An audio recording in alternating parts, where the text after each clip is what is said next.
On va commencer. Donc déjà, bonjour à tous. Bienvenue pour ces lectures live du Théâtre 14. C'est un grand plaisir pour moi de participer à ces lectures. Je me présente, je suis Laurent Casanave. Euh, je, je suis Laurent Casanave, je fais partie de l'incubateur au Théâtre 14. Donc avec ma compagnie La Passée, on était programmé cette année pour faire notre création.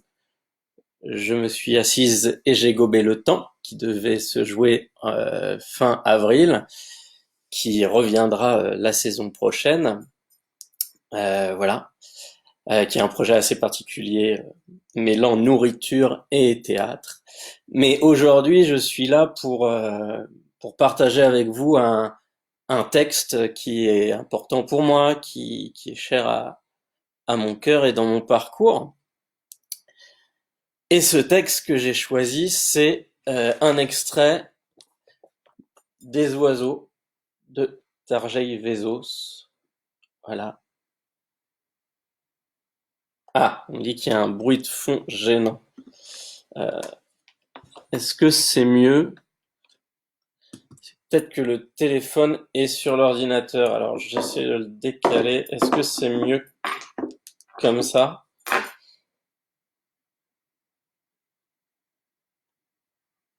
Parce que si c'est mieux comme ça, on va rester comme ça. Voilà, parfait. C'était que ça. C'était que le téléphone était sur l'ordinateur, donc il prenait le ventilateur de l'ordinateur. Alors, donc un texte qui est Les oiseaux de Tarjei Vezos, euh, qui, qui faisait partie d'un spectacle qui s'appelait Brume de Dieu, qu'on a monté avec Claude Régis il y a maintenant 10 ans, quand je suis sorti du TNB.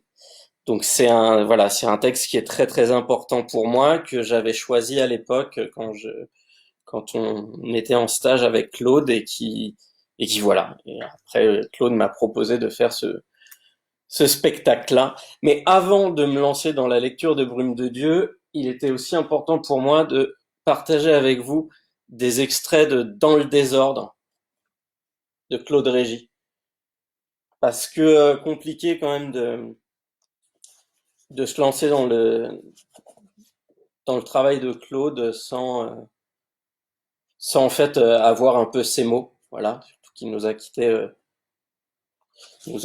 en fin d'année dernière, en décembre. Donc voilà, c'était important pour moi aussi de faire résonner ces mots à lui. J'ai toujours prétendu que le public devait s'imaginer non pas qu'il assistait à une représentation, mais qu'il était en train de créer l'œuvre, qu'il était en train de l'écrire. Ce qui compte, c'est l'acte de création, le moment où rien n'existe. Et voilà que quelque chose se produit. Quelque chose, on ne sait pas exactement quoi, se met à vivre, nous concerne et se développe. C'est cette fragilité-là, c'est à ce moment-là, c'est ce moment-là qui doit être capté dans l'écriture par le public, en même temps que par les acteurs. Cette fragilité-là, il faut la maintenir autant que dure la représentation.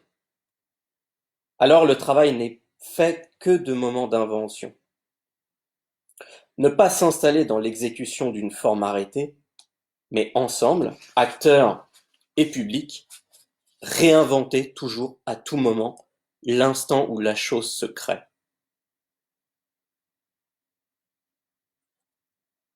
Voilà. Donc ça, c'était les petits mots de Claude avant de se lancer dans le texte Les oiseaux de Tarjei Vezos. Quand le vent venait de par là, les effluves des prairies de trèfle voisines arrivaient par vagues à travers la ceinture forestière. C'était le plein été maintenant. Et Matisse devint d'une façon déplaisante le personnage principal de la maison. Il pouvait bien aider à la fenaison. Du matin au soir, il sentait peser cette exigence. Un homme fait et désœuvré au beau milieu de la fenaison. Il ne peut évidemment pas se mettre à musarder. Dans la maisonnette, on ne soufflait mot de la fenaison, mais c'était le moment où l'on pouvait espérer que quelqu'un vous ferait une offre. Une offre à Mathis d'aider à la fenaison. Voilà pourquoi c'était lui le plus important. Quand on se sentait aussi peu sûr de soi qu'il l'était, c'était à la fois bon et mauvais. Ils entendaient les faucheuses commencer à cliqueter de bonne heure le matin, et ils les entendaient jusque tard le soir. Mathis tout sautait. Il en avait le droit maintenant, parce que c'était de lui qu'il s'agissait. Peut-être que quelqu'un surgirait bientôt. Non. Aussi restait-il là, silencieux. C'est-à-dire que Egg travaillait à la vitesse de l'éclair, maintenant comme avant. Les pullovers montaient, mais il n'y eut pas d'offre ce jour-là. De temps en temps, Mathis tout sautait comme pour dire qu'il était toujours là à attendre. Le lendemain non plus, il n'y eut pas d'offre. Oh non, il le savait bien à l'avance. Tout le monde était fixé sur ce que valait la houppette. Egg et Mathis le savaient. Mais quand les faucheuses se faisaient entendre, et que tout le monde s'échinait au foin à tel point que la sueur ruisselait, on ne pouvait s'empêcher d'attendre une offre. Ils font tout si vite maintenant, dit Mathis pour s'excuser. Ils emploient des machines. Bien qu'il essayât de parler calmement, il était échauffé. C'était dur d'être le personnage principal de cette façon-là. Juste avant qu'il se couche, il dit: Mais la bécasse est sous la pierre, elle. Egg s'arrêta à contre-cœur. Et alors? Non, c'est tout. La bécasse est sous la pierre, que je fasse ci ou ça. Tu es bête, dit Egg d'un ton tranchant en le quittant. À la porte de la chambre, elle regrettait déjà ses paroles rudes. Ce n'est pas ce que je voulais dire, dit-elle. Il resta étonné. Il en fallait des choses pour que Egg reprenne ainsi ses paroles. Mais il saisit l'occasion pour lui dire d'un ton léger: Non, c'est toi qui ne comprends pas. Elle en resta là. Maintenant il fait nuit. Que faire quand tout le monde autour de vous est fort et sage? Va donc savoir. Mais que faire? Il faut bien faire quelque chose tout de même. À tout bout de champ. Il y a un trait qui passe au-dessus de cette maison. L'oiseau a été abattu. Il a fermé les yeux. Et il y a une pierre sur lui aussi. Mais le trait est resté. Qu'est-ce qu'il faut faire alors? Qu'est-ce qu'il faut faire avec Egg? Il y a quelque chose qui ne va pas chez elle. Va savoir. De toute façon, j'entends le murmure du vent. Qu'il y ait murmure ou qu'il n'y en ait pas.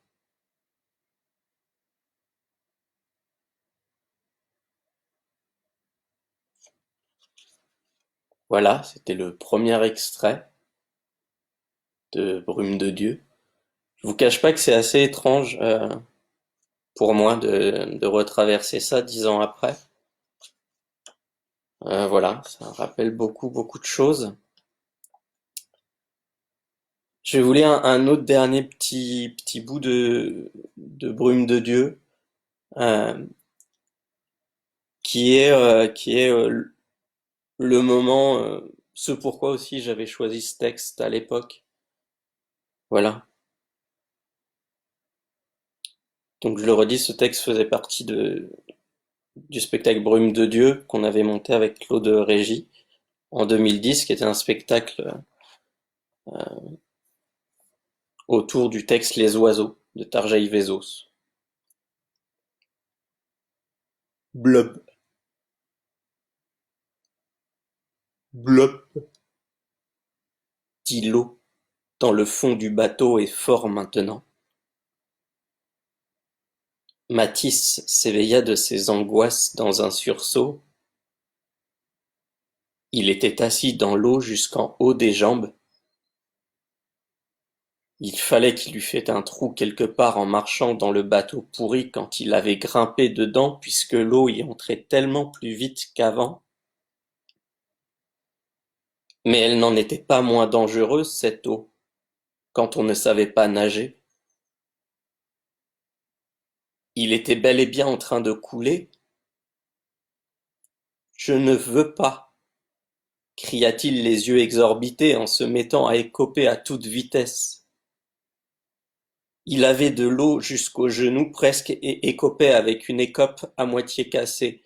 Je n'ai pas encore 40 ans, pensa-t-il, c'est vraiment trop tôt. Mais il vit bien qu'il avait beau écoper, cela ne servait à rien. Une sueur froide lui descendait sur le front. L'eau avait l'air de monter plutôt que de diminuer. Il se mit à hurler. Au secours!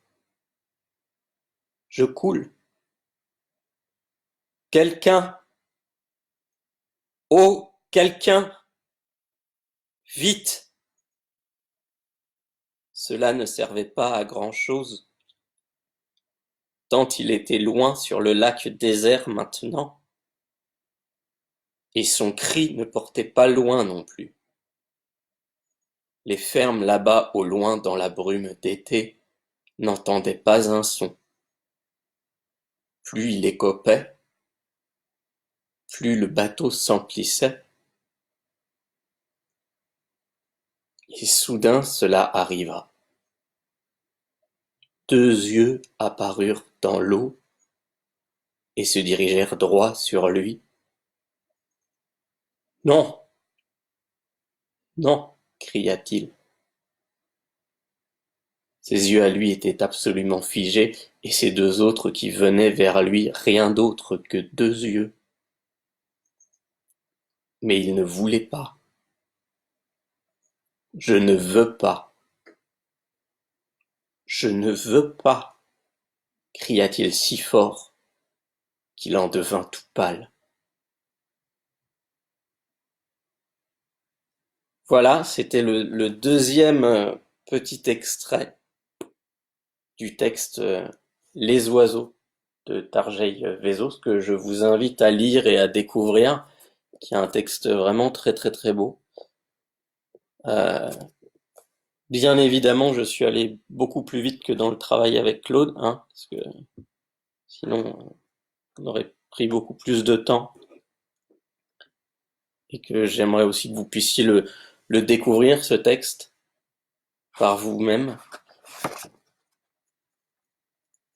Et pour finir ce petit moment de lecture, je voudrais bien évidemment finir par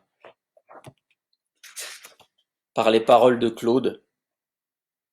Voilà, il a ouvert cette lecture et il va la clore aussi. Donc c'est toujours un extrait de Dans le désordre. Voilà. Comme ça, il est toujours un peu parmi nous. J'assiste à toutes les représentations. J'envoie des forces pour soutenir les acteurs et j'essaie aussi d'envoyer des forces pour calmer le public quand il est, pour une part, instable ou bruyant. Sa plus grande arme, l'atout. Mais sans doute tout cela est illusoire. Ce qui est certain, c'est que les acteurs savent que je suis là. Le travail est en cours. Pour eux, les répétitions ne sont pas terminées puisque le metteur en scène est toujours là, à écouter, à regarder. Tous les jours, on veille ensemble sur un être vivant. Or, le public agit sur cet être vivant. Il fait partie de cet être vivant. Et il n'était pas là aux répétitions. C'est tout à fait un nouveau travail, nouveau chaque jour. Comment penser qu'on peut l'abandonner?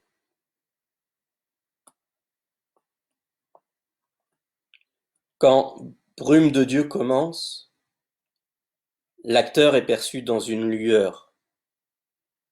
Je lui ai demandé de faire une traversée de l'espace extrêmement lente. Il ne s'agit plus de ralenti. Souvent il allait trop vite, car l'intérêt de ce mouvement est que le spectateur ne sache pas si cette forme improbable avance ou n'avance pas. Il faut que ce soit à la fois du domaine de l'immobilité et du mouvement. C'est très important d'instaurer ce doute de perception. Voilà. Voilà les petits extraits que je vous ai sélectionnés. Je ne sais pas si on a le temps d'en lire un autre ou pas.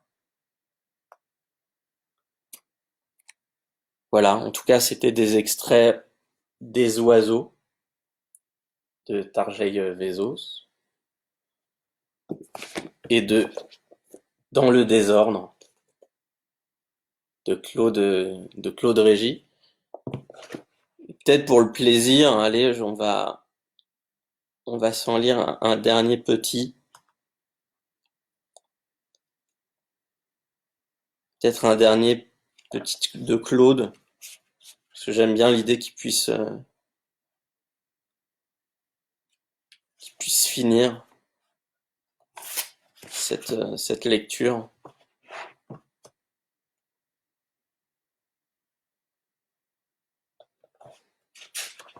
Voilà, ce petit morceau-là. On va finir sur une petite pensée de Claude. Ce jour-là, venu tôt le matin mais trop tard, l'acte était fait. La police déjà là. La balle avait traversé la tempe. Je pense parfois à ce bruit dans la tête.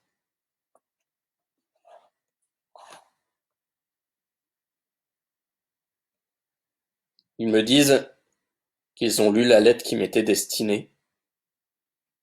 Ils la garderont.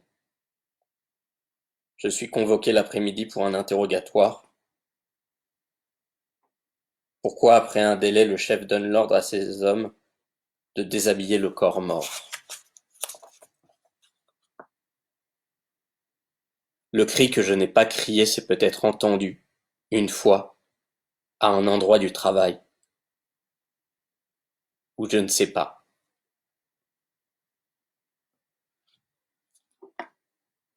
Voilà, ces petits mots de Claude Régis. Ben, je vais vous souhaiter à tous un très bon week-end, un bon confinement.